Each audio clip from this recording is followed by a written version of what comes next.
ត់ជុំអូនយំនឹកស្រុក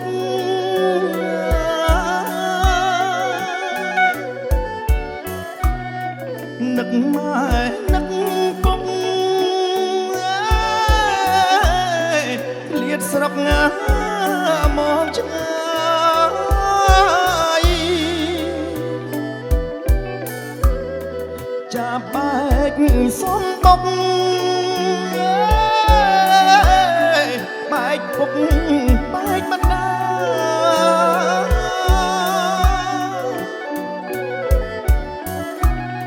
ធ្វើការស្រុកឆ្ងាយរាប់ឆ្នាំមរាប់កា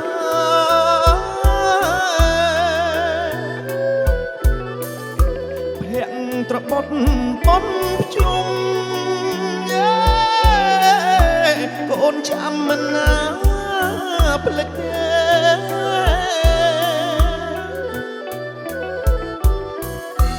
ដុំពងដុំម៉ែទៅវត្តណា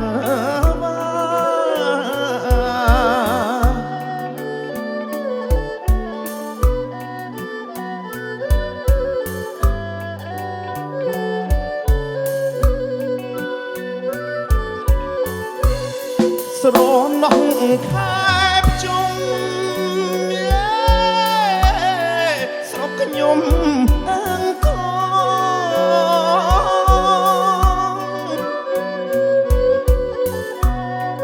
រលឹម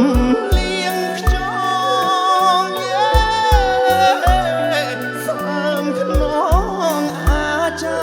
រ្យ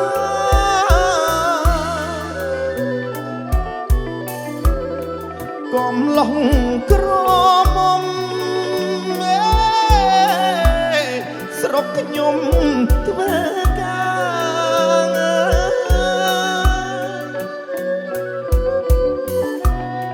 ទួងឃ្លាតដល់ណា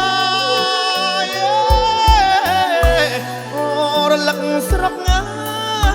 ដា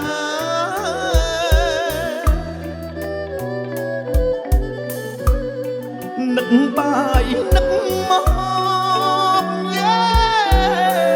ធ្វើដោយថ្មីដៃមកស្រណោះងែម្លេះទេតែបណ្ណាជុំ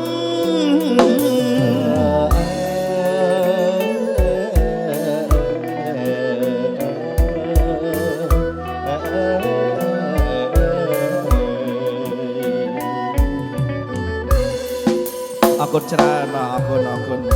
បាទអូយពិតជាមិនធម្មតាអូយ